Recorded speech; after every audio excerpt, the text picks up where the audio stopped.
Bill of material क्या होता है।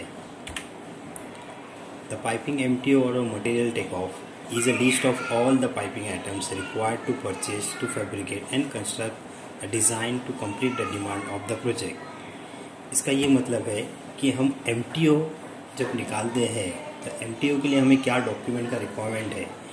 एमटीओ के लिए हमें हमेशा पाइपिंग इंस्ट्रूमेंटेशन डायग्राम का रिक्वायरमेंट होता है, जिससे हम एमटीओ निकाल सकते हैं।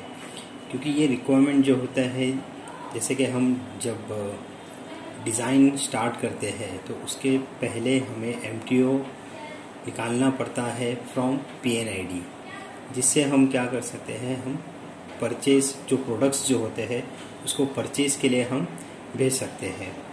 ठीक है, this line includes the piping items like a pipe fittings, valves, flanges, blind flange spacer and gasket. जितने भी पाइपिंग कंपोनेंट्स है पीएनआईडी में, हमें सब को इंक्लूड करना पड़ता है एमटीओ में। अब इसमें जो लिस्ट है, like list of the information available in the material take off sheet are as follow. जैसे कि अब जब हम एमटीओ हम बनाते हैं, जो उसका एक्सेल शीट बनाते हैं, तो उसमें क्या क्या इंफॉर्मेशन हमें देना पड़ता है। जैसे कि अब पीएनआईडी है आपके पास, तो उसमें वाल्व है, रिड्यूसर लग रहे हैं। ठीक है, तो हम एक्सेल शीट कैसा बनाएं, तो उसके जो इंफॉर्मेशंस जो है जो हमें एक्सेल शीट में जो बनाना पड़ता है, जैसे लाइक लाइन नंबर हो गया, पीएनआईडी है, name of piping component, main size, reducing size, material description, pipe class, pipe spec end face type, thickness rating, remark for. अगर कुछ रिमार्क है तो रिमार्क में हमें क्या लिखना है कि इसका कुछ साइज अवेलेबल नहीं है या कुछ है, तो हम उसमें रिमार्क्स में हम देख सकते हैं। अब बीओएम के बारे में थोड़ा समझते हैं। What is a bill of material. Actually BOM और एमटीओ दोनों एक डिफरेंट अलग चीज़ है। हम उसको कंफ्यूज हो जाते हैं कि एमटीओ और बीओएम दोनों एक चीज़ है करके। ज़्यादातर क्या होता है कि एमटीओ जो होता है, हमें एमटीओ जो परचेज के लिए हम यूज़ करते हैं। ठीक है, अभी हम ये थोड़ा सी पढ़ते हैं। In the world of piping the bill of material often appears on the piping isometric drawing. जैसे कि अभी इधर हम जितने भी आइसोमेट्रिक ड्राइंग्स देखे हैं, बिल ऑफ मटेरियल उसके राइट हैंड साइड पे शो करता है। ठीक है, the BOM contains the list of all the components required to fabricate and construct the line. अभी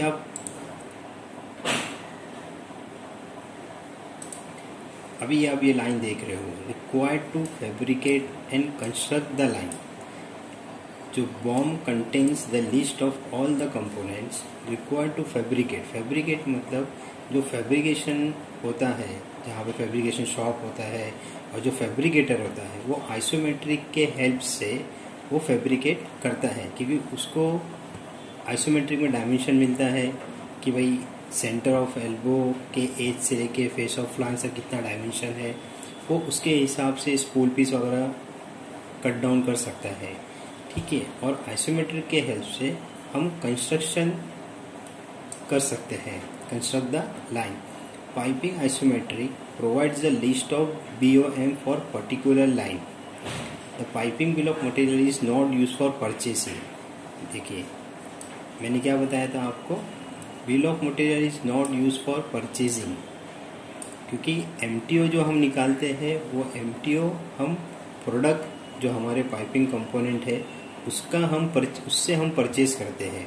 वो भी कब परचेज हम करते हैं, हमारा जब डिज़ाइन स्टार्ट होता है या हमारा कुछ साइट पे काम स्टार्ट होने वाला है, तो उसके 6 महीना पहले या 3 महीना पहले हमारा जितने भी प्रोडक्ट्स है वो साइट पे अवेलेबल होना चाहिए।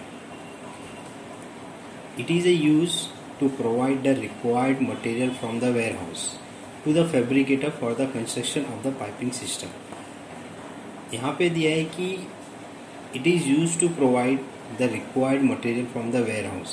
अगर हम फैब्रिकेटर है, ओके, अगर मेरे को कुछ आइसोमेट्रिक आता है मेरे पास, तो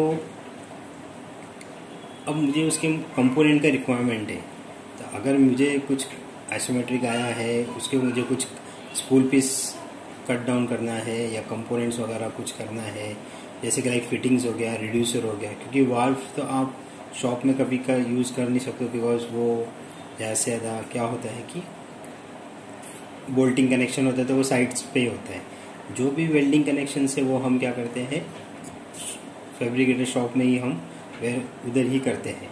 ठीक है, तो ये सेंटेंस जो है, it is use to provide a required material from the warehouse to fabricator for the construction of the piping system.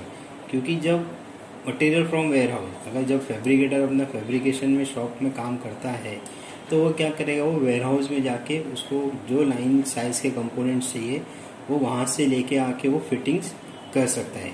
क्योंकि अगर जब मैं फैब्रिकेटर को लाइन दूँ और बोलूँगा कि भाई अब आप काम करो करके, तो वो एट अ टाइम उसी टाइम पे जाके वो बाहर से मार्केट से आके कंपोनेंट लेके आएगा, फिर वो फैब्रिकेशन करेगा, ऐसा नहीं है। इसके लिए हम क्या करते हैं कि पहले ही हमारा प्रोडक्ट सब पहले ही साइट पे काम स्टार्ट होने से पहले ही हम क्या करते हैं, वो MTO के हेल्प से हम क्या करते हैं, पूरा का पूरा जो पाइपिंग कंपोनेंट है वो हम यहाँ पे लेके आके रख देते हैं। ठीक है, BOM is a document, BOM is a document use at the site during the construction phase. जो बिल ऑफ मटेरियल जो है वो आपको ये पूरा site during the construction time पे ये डॉक्यूमेंट यूज होता है। अभी ये जो आप देख रहे हो, ये आप जो देख रहे हो, ये शीट जो देख रहे हो आप, ये आइसोमेट्रिक के राइट हैंड साइड पे ये शीट होती है। ठीक है, जिसमें मैंने आपको बताया था कि उसमें बिल ऑफ मटेरियल में आपको पाइप के बारे में बताएगा कि इसके पाइप का मटेरियल क्या है, उसका यहाँ पे साइज क्या है, आइटम कोड क्या है और क्वांटिटी क्या है। क्वांटिटी मीन्स उसका पाइप का लेंथ कितना रहेगा उसने यहाँ पे डिस्क्राइब किया है। ठीक है, फिर यहाँ पे क्या है, ये फिटिंग्स हो गया, फिटिंग्स के उसने 2 एंड 3 है। फिटिंग्स मतलब यहाँ पे इसने रिड्यूसिंग टी शो किया, ये दिख रहा है आपको, टी रिड्यूस है ना, रिड्यूसिंग टी 3/2, कितना क्वांटिटी है 1, तो यहाँ से इसको क्वांटिटी मिल जाएगा। ठीक है, अब यहाँ पे क्या लिखा है इसने, फैब्रिकेशन मटेरियल। ठीक है, ये जितना भी है, ये जितने भी मटेरियल्स है, ये पूरा आपको फैब्रिकेशन में ही काम करना होगा। जैसे कि लाइक वेल्डिंग है या कुछ भी है, आपको ये फैब्रिकेशन शॉप में इसका आपको काम करना पड़ेगा। नेक्स्ट पेज में आप जब देखते हो, ये है इरेक्शन मटेरियल। अभी यहाँ पे आप जितने भी आप ये पूरे कंपोनेंट आप देख रहे हो, ये पूरे आप पूरे के पूरे कंपोनेंट जो ये एट अ साइट पे ही हम कनेक्शन कर सकते हैं। जैसे कि फ्लांज है, ओके, जैसे कि गास्केट है तो गास्केट भी हम साइट पे लेके जाके कनेक्ट करेंगे। बोल्ट है, बोल्ट भी हम साइट पे लेके आके कनेक्ट करेंगे। वाल्व है, वाल्व भी हम डायरेक्ट साइट पे लेके कनेक्ट करेंगे। क्योंकि जितने भी गास्केट बोल्टिंग कनेक्शन जितने भी रहेंगे वो सब साइट पे जाके कनेक्ट होंगे। जैसे कि लाइक इंस्ट्रूमेंट हो गया, तो इंस्ट्रूमेंट तो हम साइट पे जाके इसको कनेक्ट कर सकते हैं। सपोर्ट्स जो है, सपोर्ट्स तो ऑलरेडी क्या करेगा, जैसे कि मेरा पाइप है, ठीक है, यहाँ पे मेरा टी पोस्ट लगा दिया मैंने। ठीक है, तो टी पोस्ट तो ऑलरेडी साइट पे पहले से रहेगा, तो उसमें बाद में उसकी कुछ ज़रूरत नहीं रहेगी। ठीक है, तो अभी ये हमने जो प्रेजेंटेशन देखे है, ठीक है, ये टोटल हमने जस्ट समझा है कि ये क्या है। अब मैं आपको एक्सेल में हम MTO कैसा फील करते हैं, जैसे कि हमने एक प्रेजेंटेशन में हमने एक पॉइंट देखा था कि उसमें क्या क्या पॉइंट्स आते हैं जब हम एक्सेल बनाते हैं। तो ये हमारे कुछ पॉइंट्स है यहाँ से लेके यहाँ तक, जो एक एक चीज़ में आपको बता सकता हूँ। जैसे कि लाइक लाइन नंबर हो गया, PNAD हो गया, पाइपिंग कंपोनेंट हो गया, मटेरियल डिस्क्रिप्शन है। मटेरियल डिस्क्रिप्शन मतलब आप क्या कंपोनेंट ले रहे हो उसका क्या डिस्क्रिप्शन आएगा वो हमें यहाँ पे मेंशन करना है। मेन साइज और रिड्यूसिंग साइज। मेन साइज मतलब आपकी मेन साइज हो, यानी क्या होता है, साइज 1 साइज 2 ऐसा भी लिखते हैं मेन साइज, और फॉर साइज 1 साइज 2 ऐसा भी लिखते हैं। ठीक है, पाइपिंग क्लास, उसका क्या टाइप का स्पेक रहेगा, पेज टाइप क्या रहेगा, फ्लांज का रेटिंग कितना है, ओके, क्वांटिटी कितना रहेगा, आइटम कोड क्या रहेगा। अभी ये सब चीज़ जो मटेरियल डिस्क्रिप्शन जो है, मेन साइज है, ठीक है, ये सब चीज़ हमें कहाँ से मिलेगा, तो हमें एक डॉक्यूमेंट है पाइपिंग स्पेसिफिकेशन। आपको पाइपिंग स्पेसिफिकेशन के हेल्प से यहाँ पे जो भी है, यानी मटेरियल डिस्क्रिप्शन जो है, हमें वहाँ से कॉपी करके उसको पेस्ट करना है। तो हम एक एग्जांपल से एक PNAD लेते हैं। ठीक है, मैंने जस्ट एक PNAD लिया हो, यहाँ पे आप दिख रहे हैं, यहाँ पे उसने क्या किया है,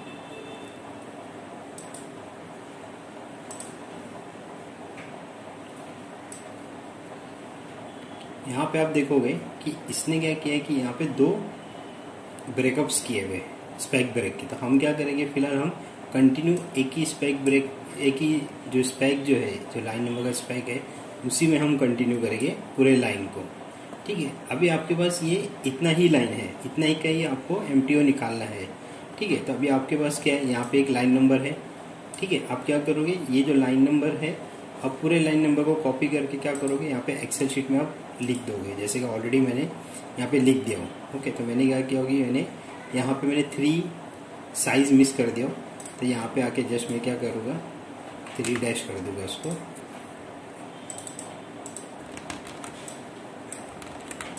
ठीक है, तो यहाँ से मैंने क्या किया, मैंने सबको मैंने एक ही लाइन नंबर जो है वो मैंने मेंशन कर दिया, 3 इंच का उसका साइज है। ओके, DW जो भी इसका यहाँ पे लाइन नंबर, जो भी लाइन नंबर रहेगा।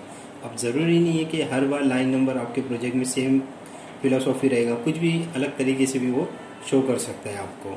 तो हमें क्या करना है कि हमें बस जो लाइन नंबर जैसा प्रोजेक्ट में दिया वैसा हम काउंट करना है हमें। ठीक है, अभी ये आपके पास लाइन नंबर है।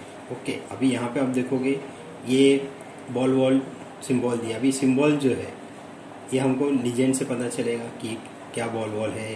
ठीक है, अभी ऐसा तो कुछ ज़रूरी नहीं है कि मैं इसको बॉल वॉल भी बोल सकता हूँ, ग्लोब वॉल भी बोल सकता हूँ, बट वो डिपेंड करता है आपके लीजेंड में इस क्या सिंबल को प्रेजेंट किया है करके। तो हम इसको एक as a ball wall condition करते हैं।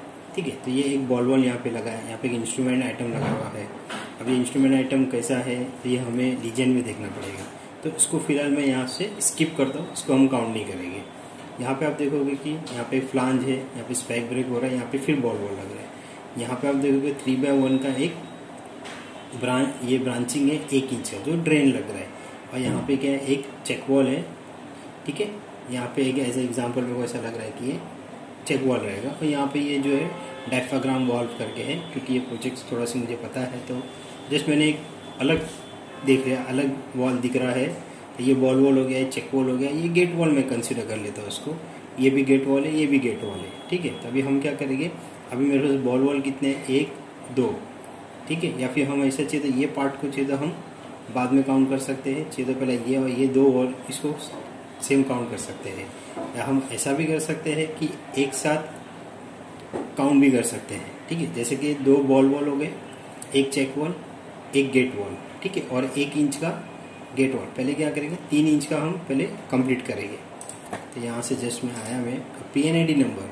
PNAD नंबर कैसा हमें बोलो पता चलेगा कि जो PNAD होगा इसके बॉटम में, यानी यहाँ पे अगर कोई PNAD नंबर रहेगा तो हमें वो PNAD नंबर पहले लिखना है। तो मैं जस्ट एग्जांपल 20211 कर देता हूँ उसको PNAD नंबर को।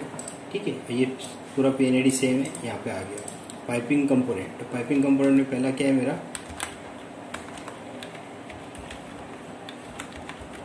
बॉल वॉल है। ठीक है, गेट वॉल हो गया,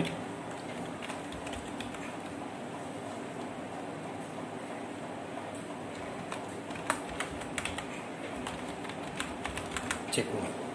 ठीक है, अभी मुझे क्या करना है, अब मटेरियल में बाद में कॉपी करूँगा, पहले हम ये 3 इंच का जो लाइन है, ओके, पहले हम ये चीज़ को कंप्लीट कर लेते हैं। ठीक है, अब यहाँ पे आप देख रहे हो सब कनेक्शन जो है फ्लांज कनेक्शन है। अभी मैं सिर्फ ये टॉप लाइन जो है, ये टॉप लाइन की बात कर रहा हूँ सिर्फ। अभी ये जो नीचे का जो पार्ट है हम बाद में डिस्कस करेंगे। अब यहाँ पे आप देख रहे हो कि बॉल वॉल में क्या लग रहा है कि यहाँ पे फ्लांज है, यहाँ पे फ्लांज है। ठीक है, जहाँ पे कभी भी फ्लांज कनेक्शन रहेगा तो उसके दोनों साइड गास्केट भी आएगा, बोल्ट भी आएगा। ठीक है, तो अभी यहाँ पे ये 3 इंच है, तो 3 इंच का मैं समझता हूँ कि 4 होल रहेगा इसमें। ठीक है, फ्लांज में 4 होल रहेगा, तो यहाँ पे कितने बोल्ट हो जाएंगे, 4 बोल्ट, और यहाँ पे 4 बोल्ट, तो कितने हो गए, 8 बोल्ट हो गए। ठीक है, अभी हमें क्या करना है, हमने वो टोटल काउंट करना है। तो अभी क्या करेंगे, 1 फ्लांज इधर हो गया, 2 फ्लांज इधर हो गया, यहाँ पे 3 हो गया फ्लांज।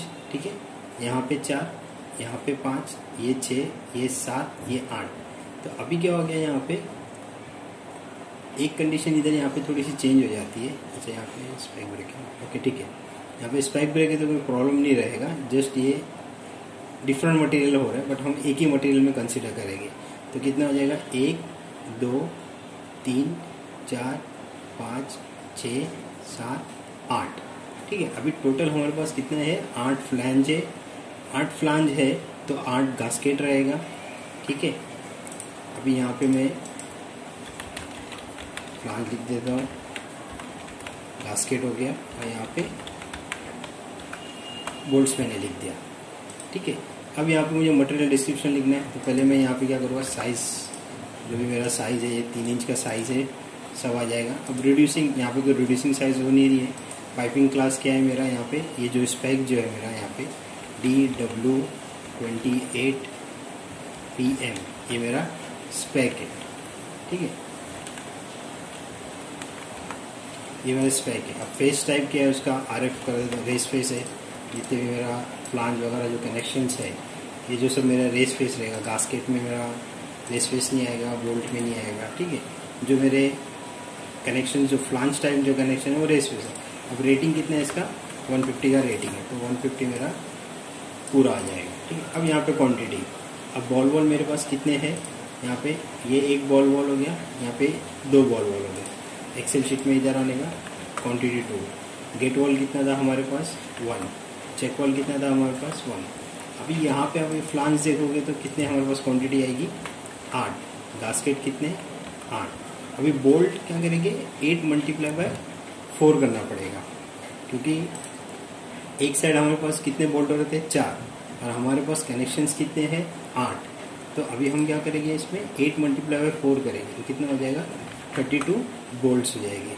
अभी हमें क्या करना है कि ये बॉल वॉल जो है, तो बॉल वॉल का जो डिस्क्रिप्शन है कैसा मिलेगा हमें,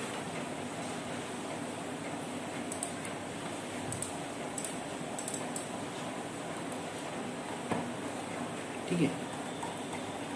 तो अभी हम पहले क्या करेंगे, अभी ये मैंने एक स्पेक जो स्पेसिफिकेशन जो बोलते हैं, पाइप स्पेसिफिकेशन, वो मैंने ओपन किया। मैं अब वॉल के इसमें आ जाता हूँ यहाँ पे। ठीक है, तो वॉल के इसमें जब मैं इधर आता हूँ तो मेरे को क्या करना है, मुझे पहले बॉल वॉल देखना है। अभी यहाँ पे आप देखोगे कि बॉल वॉल, तो यहाँ पे यानी ये स्पेक में बॉल वॉल अवेलेबल नहीं है। ठीक है, बट ये कैसे है, मेरे पास सिर्फ एक स्पेसिफिक स्पेक का एग्जांपल है, तो शायद अवेलेबल नहीं रहेगा इसमें।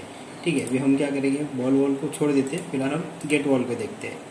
ठीक है, मैं जब गेट वॉल में जाता हूँ यहाँ पे, तो गेट वॉल में यहाँ पे मेरा साइज़ कितना है, 3 इंच। तो ये यहाँ पे देखूँगा 2 to 24, ये आप देख रहे हो 2 to 24। तो ये इसका डिस्क्रिप्शन में कॉपी करूँगा, क्योंकि यहाँ पे गेट वॉल उसने दिया है 2 इंच to 4 इंच, और यहाँ पे दिया उसने 5 to 1 पॉइंट, यानी ½ इंच to 1.5 इंच के लिए बोल रहा है। मुझे क्या चाहिए, 2 से 24 के इंच में मेरा 3 इंच का बॉल वॉल अवेलेबल है। तो मैं क्या करूँगा, ये पूरा मटेरियल कॉपी करूँगा।